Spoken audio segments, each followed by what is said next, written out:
صبح سے مجھے ایک بھی سواری نہیں ملی تھی۔ میں نے فکر مندی سے اڈے کی طرف دیکھا تو کانوں میں بیوی کی آواز گونج رہی تھی کہ شام کو کچھ لیتے آئیے گا، آج ہماری بیٹی عائشہ نے پہلا روزہ رکھا ہے۔ اتنے میں ایک بوڑھی عورت میرے رکشے کے پاس آ کر بولی، بیٹا مجھے گھر چھوڑ دو گے؟ وہ غریب عورت لگ رہی تھی۔ دل میں خیال آیا کہ اسے چھوڑ دیتا ہوں، کیا پتہ اس کی دعاؤں سے کوئی سواری مل جائے۔ جیسے ہی میں نے اسے اس کے دروازے پر اتارا تو واپس پلٹا تو سامنے کا منظر دیکھ کر میرے ہوش اڑ گئے۔ رمضان کا مہینہ تھا، لوگوں کے گھروں میں طرح طرح کے پکوان تیار ہو رہے تھے، مساجد میں چراغاں اور محفل میں تراویح کی تیاریاں ہو رہی تھی۔ لیکن دوسری طرف ہم جیسے غریب لوگ تھے جو اس بات سے پریشان تھے کہ سب کچھ مہنگا ہو گیا ہے، دودھ ہو، پھل ہو یا افطار کا سامان۔ دل صبح سے بوجھل تھا، کام تقریباً رکا ہوا تھا اور اوپر سے میرا رکشہ بھی ٹوٹ پھوٹ کا شکار تھا جس کی مرمت ضروری تھی۔ لوگ اس کی حالت دیکھ کر بیٹھنے سے کتراتے تھے۔ اب سوچ رہا تھا کہ گھر کا خرچ چلاؤں یا رکشے کی مرمت کرواؤں، دونوں میں سے ایک ہی کر سکتا تھا۔ صبح بیوی نے جب چائے کے ساتھ باسی روٹی رکھی تو ہونٹ کاٹتے ہوئے آہستہ سے بولی کہ شام کو کچھ لیتے آئیے گا، آج عائشہ نے پہلا روزہ رکھا ہے۔ میرے ہاتھ وہیں کانپ گئے۔ میں نے حیرانی اور شکوے بھری نظر سے اس کی طرف دیکھا۔ وہ میری حالت جانتی تھی مگر پھر بھی بچی کو نہیں روکا۔ صفائی میں کہنے لگی، میں نے بہت سمجھایا تھا مگر وہ ضد کرنے لگی کہ محلے کی سب لڑکیاں نئے کپڑے پہن کر افطار میں شریک ہوں گی تو میں خالی ہاتھ کیسے رہوں گی۔ میں نے ایک لمبی سانس لی کہ شاید میری بچی کے نصیب سے ہی اللہ کوئی راستہ نکال دے۔ دن بھر بازار اور گلیوں میں بھٹکتا رہا کہ کوئی سواری یا چھوٹا موٹا کام مل جائے مگر کچھ نہ بنا۔ آخر کار ہار کر اپنے ٹوٹے پھوٹے رکشے کے پاس جا کر سڑک کنارے بیٹھ گیا۔ میرے ارد گرد دوسرے ڈرائیوروں کے نئے سجیلے رکشے کھڑے تھے۔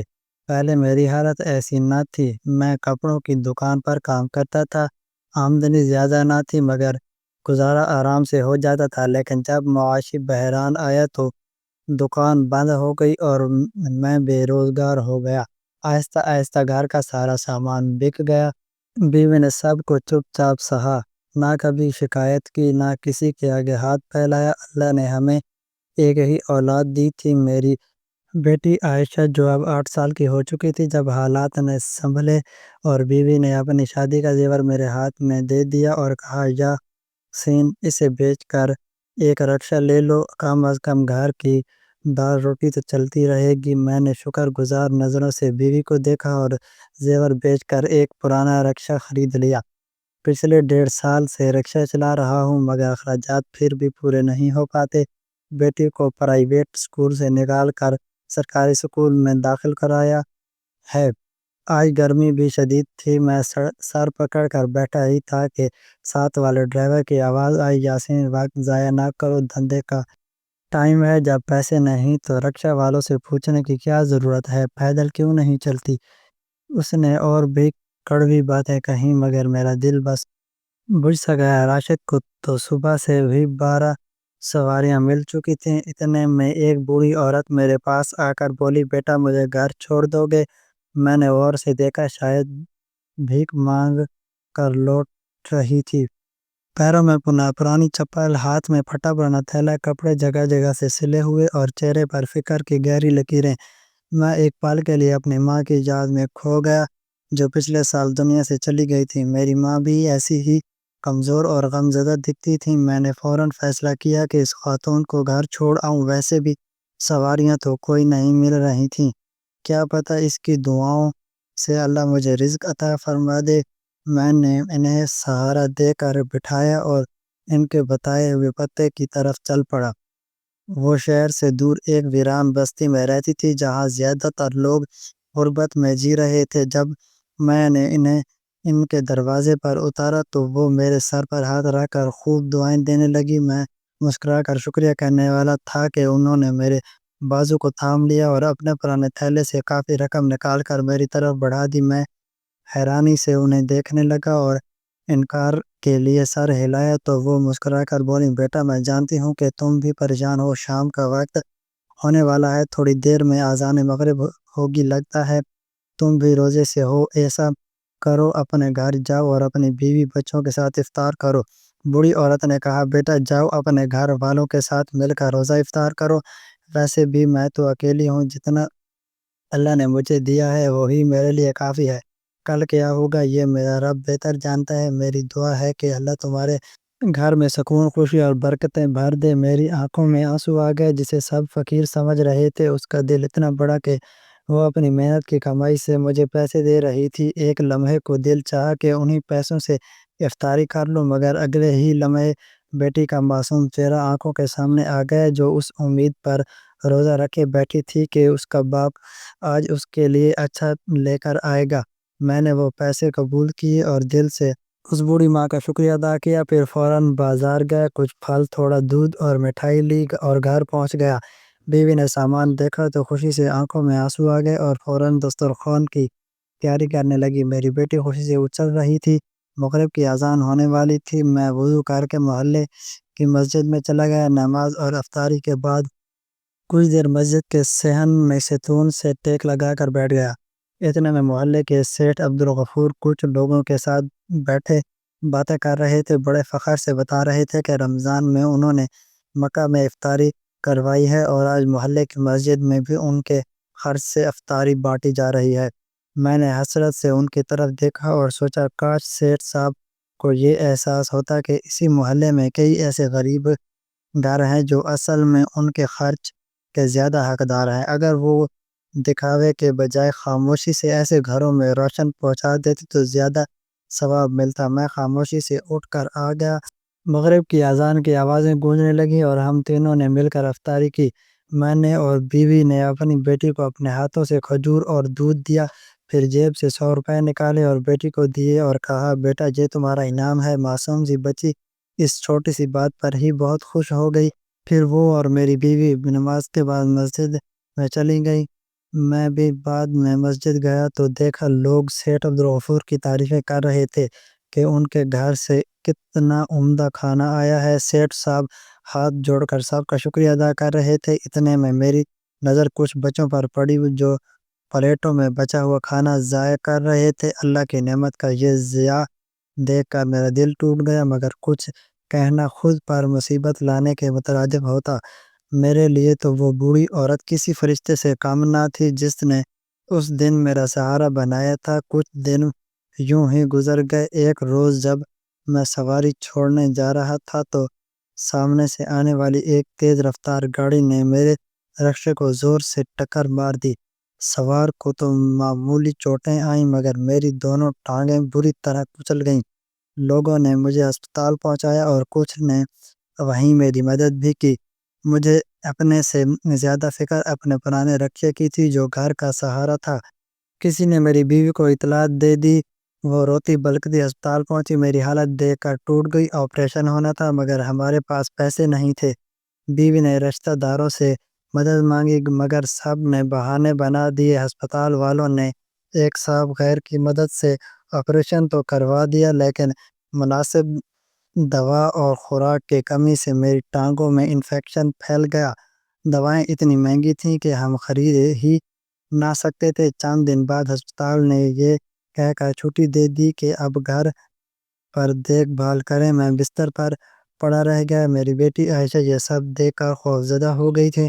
میری بیوی زینت محلے کی عورتوں سے مدد مانگتی، سرکاری روشن کی قطاروں میں لگتی مگر کہیں سے کوئی سہارا نہ ملتا۔ وہ سیدھی سادی عورت تھی، دنیا کی چالاکیاں نہیں جانتی تھی۔ کئی بار لوگ بہانے سے اس کا مذاق بنا دیتے یا ذلیل کرتے اور وہ روتی ہوئی واپس آ جاتی۔ میں دن رات اللہ سے دعا کرتا کہ اس مشکل امتحان سے نجات ملے۔ محلے کے امام صاحب کو ہمارے حالات کا علم تھا، وہ رمضان میں بچا ہوا افطاری کا سامان ہمارے گھر بھجوا دیتے۔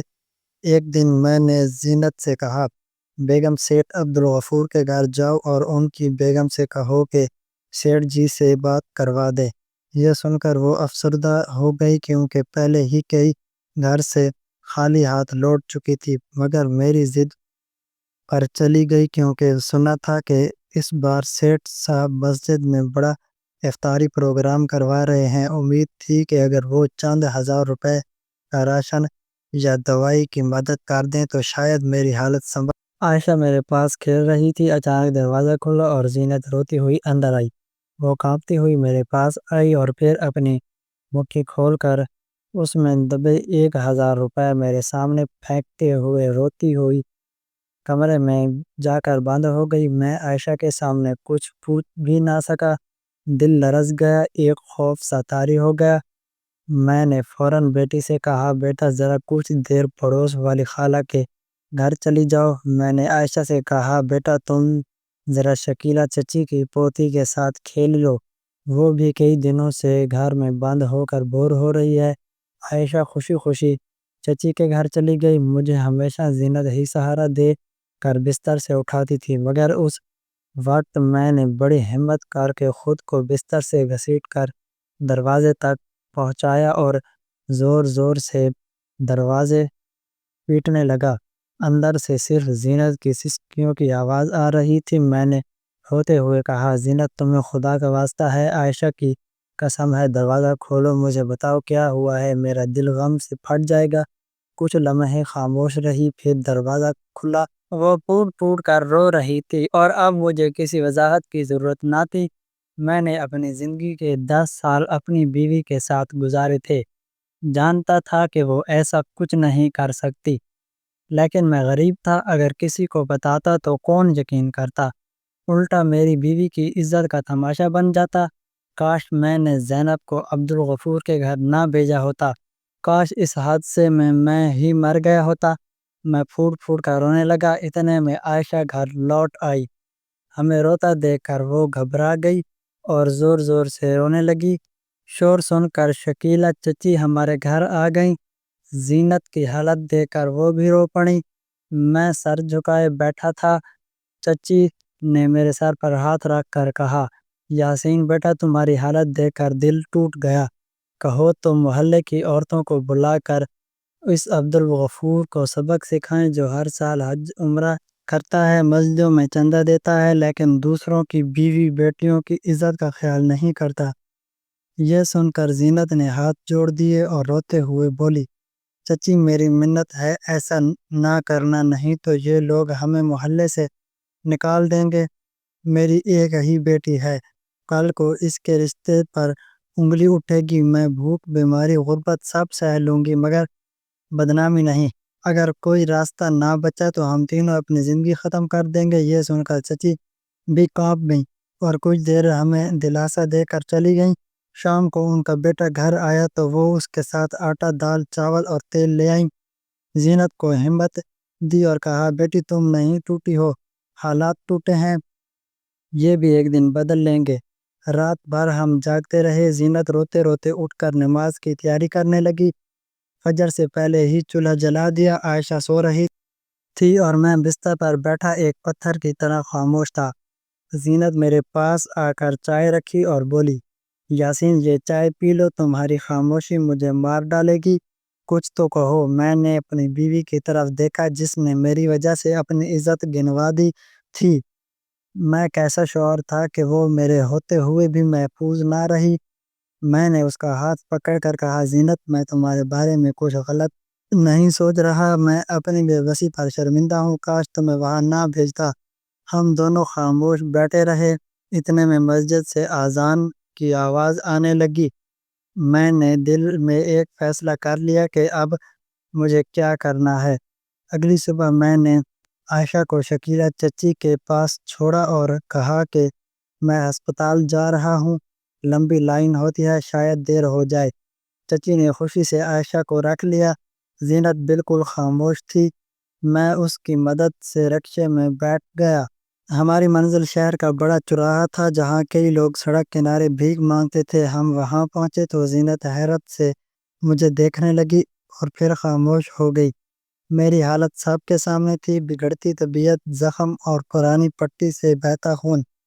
ہم دونوں کچھ دیر سر جھکائے بیٹھے رہے۔ لوگ ہمارے آگے رکھی چادر پر پیسے ڈالنے لگے۔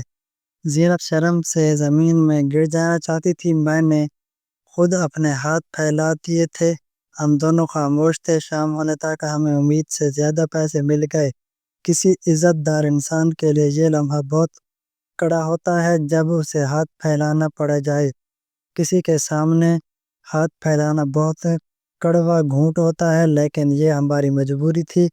کل تک جو لوگ سوکھی روٹی کھا کر گزارا کر لیتے تھے، آج حادثے کے بعد بھکاری بن گئے تھے، مگر یہ کم از کم کسی درندے کے ہاتھوں اپنی عزت گنوانے سے 1000 درجے بہتر تھا۔ ہم خاموشی سے اپنے محلے واپس لوٹ آئے۔ شکیلہ خالہ ہمارا انتظار کر رہی تھیں۔ زینت عائشہ کو اپنے ساتھ لے آئی تھی۔ کافی عرصے بعد ہمارے پاس اتنے پیسے تھے کہ ہم جی بھر کر کھا سکے اور تھوڑا بہت بچ بھی گیا۔ کبھی ہم عائشہ کو شکیلہ خالہ کے پاس چھوڑ دیتے اور کبھی اسے ساتھ لے جاتے۔ مجھے معلوم تھا کہ اس سب کا میری بیٹی کے ذہن پر برا اثر پڑے گا، لیکن زینت نے اسے سمجھا دیا تھا کہ وہ اس بارے میں کسی سے کچھ نہ کہے۔ ایک دن ہم تینوں، یاسین، زینت اور عائشہ، فٹ پاتھ پر بیٹھے تھے کہ اچانک ایک کار آ کر رکی۔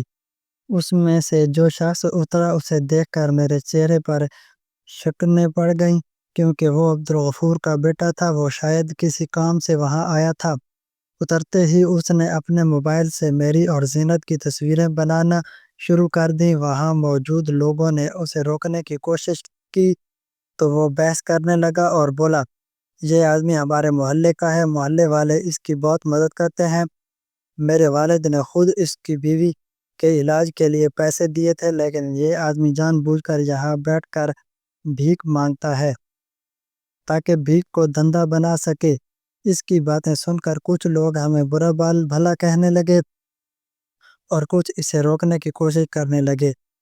لوگوں نے سمجھا بجھا کر اسے وہاں سے ہٹا دیا، مگر اب لوگ ہمیں شک کی نگاہ سے دیکھنے لگے۔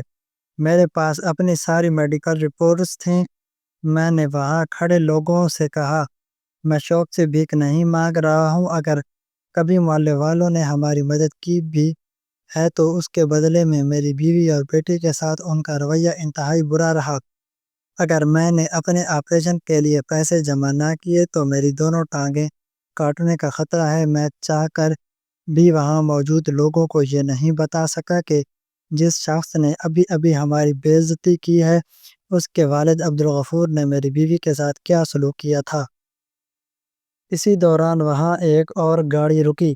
اس میں سے ایک جوان عورت اتری۔ وہ وہاں کھڑے لوگوں سے کہنے لگی، کیا تماشا بنا رکھا ہے آپ لوگوں نے ایک غریب کی مجبوری کا، ہٹ جائیے یہاں سے۔ اس کی بات سن کر سب لوگ چلے گئے۔ وہ عورت زینت سے کہنے لگی، مجھے یہاں آپ کی مدد کرنے کے لیے کسی نے بھیجا ہے، آئیے میرے ساتھ چلیں۔ اس کی یہ بات سن کر میں اور میری بیوی ایک دوسرے کی طرف دیکھنے لگے اور پھر ہم اس کے ساتھ چل پڑے۔ اس کی گاڑی ایک بڑے بنگلے کے سامنے جا کر رکی۔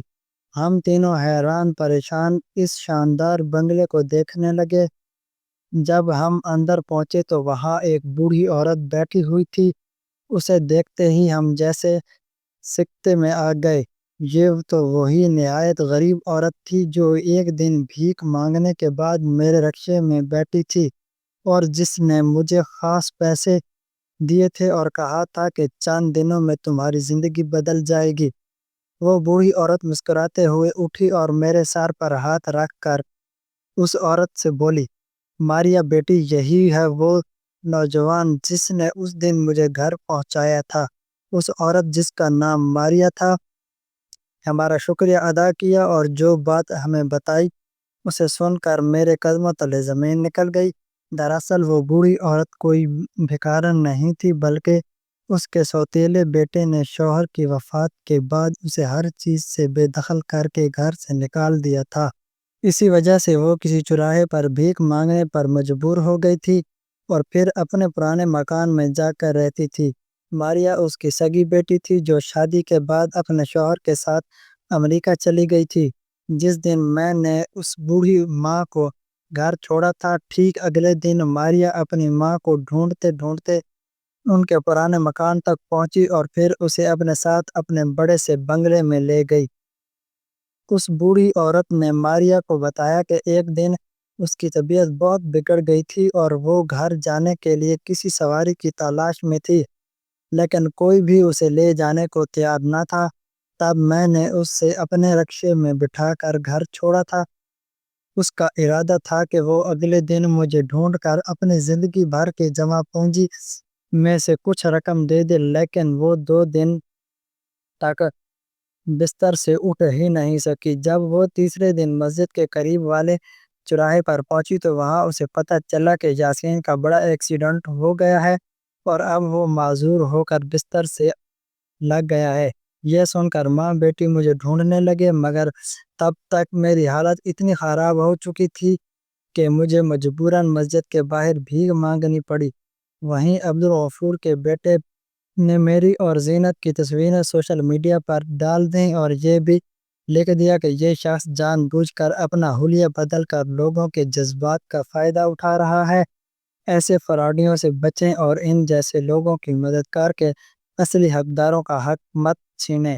یہ خبر دیکھتے ہی دیکھتے پورے سوشل میڈیا پر پھیل گئی۔ جب ماریا نے میری تصویر اپنی ماں کو دکھائی تو وہ فوراً مجھے پہچان گئی اور اپنی بیٹی سے کہا، یہی ہے وہ شخص جس نے اس دن میری مدد کی تھی۔ اور اسی طرح ماریا ہمیں ڈھونڈتی ہوئی اس چوراہے تک آ پہنچی۔ میں نے کبھی سوچا بھی نہ تھا کہ ایک بوڑھی عورت کی تھوڑی سی مدد کرنے کا اتنا بڑا انعام ہمیں ملے گا۔ ماریا ایک سماجی کارکن تھی اور ایک بڑی فلاحی تنظیم چلا رہی تھی، جس کے ذریعے وہ سینکڑوں ضرورت مند خاندانوں کی دیکھ بھال کر رہی تھی۔ یہ سب وہ اپنے مرحوم والد کی تعلیمات کو پورا کرنے کے لیے کر رہی تھی۔ ماریا نے میرا بہترین علاج کروایا اور 2 ماہ بعد ہی میں اپنے پیروں پر کھڑا ہو گیا۔ میں نے اچھے دنوں میں میٹرک تک پڑھائی کی ہوئی تھی۔ جیسے ہی میری صحت بہتر ہوئی، ماریا نے مجھے اپنی تنظیم میں ہی سماجی کارکن کے طور پر رکھ لیا۔ میری بیوی زینت نے بھی ماریا کے گھر میں نوکری کر لی اور وہ اب اس بوڑھی ماں کا خیال رکھتی تھیں جس کا نام سرفرازہ بی بی تھا۔ جب بھی ماریا کے ساتھ کسی ضرورت مند کو ڈھونڈنے اور اس کی مدد کرنے جاتا ہوں تو مجھے اندر سے ایک روحانی سکون ملتا ہے جسے میں لفظوں میں بیان نہیں کر سکتا۔ اگر وہ لوگ جنہیں اللہ نے دولت دی ہے ضرورت مندوں کا خیال رکھنا شروع کر دیں تو نہ کوئی بھوکا سوئے گا اور نہ ہی کوئی مجبور اپنی لاچاری میں جان دے گا۔ برا وقت ایک ایسی آزمائش ہے جو بڑے بڑے لوگوں کو بھی جھکا دیتا ہے۔ اسی طرح 5 سال گزر گئے۔ میری بیٹی عائشہ اب وہ 12 سال کی ہو چکی تھی اور ایک بہترین اسکول میں پڑھ رہی تھی۔ ایک دن ہمیں خبر ملی کہ کچھ نالائق بیٹوں نے ایک بزرگ کو کچرے کے ڈھیر پر پھینک دیا ہے۔ مقامی لوگوں نے ہماری تنظیم کا نمبر ڈھونڈ کر ہمیں اطلاع دی۔ میں اپنے ساتھیوں کے ساتھ ایمبولینس میں اس جگہ پہنچا۔ جب ہم نے کچرے کے ڈھیر میں لپٹے اس بیمار اور بے ہوش بزرگ کو سیدھا کیا تو میری روح کانپ گئی۔ وہ اور کوئی نہیں بلکہ ہمارے محلے کا وہی ظالم شخص عبدالغفور تھا جسے سب سیٹھ صاحب کہہ کر بلاتے تھے۔ اللہ کی عدالت نے اپنا فیصلہ سنا دیا تھا۔ مجھ پر، میری بیوی پر اور نہ جانے کتنے مجبور پر ظلم کرنے کا انجام عبدالغفور کو اسی دنیا میں مل چکا تھا۔ میری آنکھوں میں آنسو آ گئے۔ میں تو ایک غریب اور لاچار انسان تھا، بدلہ نہیں لے سکا، لیکن اللہ کی عدالت میں انصاف ہو چکا تھا۔ یہ کہانی یہ سبق دیتی ہے کہ کبھی بھی کسی کی مدد کرنے سے پیچھے نہ ہٹیں، کیونکہ ایک چھوٹی سی مدد بھی کبھی بہت بڑا انعام بن کر لوٹ سکتی ہے۔ اور جو لوگ دوسروں پر ظلم کرتے ہیں انہیں اللہ کی عدالت میں ضرور انصاف ملتا ہے، چاہے دیر سے ہی کیوں نہ ہو۔ دوستو، تو کیسی لگی آپ کو آج کی ہماری یہ کہانی؟ کمنٹ سیکشن میں لازمی بتائیں، اور اچھی لگی تو ویڈیو کو لائک ضرور کریں۔ چینل پر نئے ہیں تو ہمارے اس چینل شعیب سٹوریز کو سبسکرائب کر دیں۔ ملتے ہیں کل ایک نئی اور دلچسپ کہانی کے ساتھ۔ تب تک کے لیے اللہ حافظ۔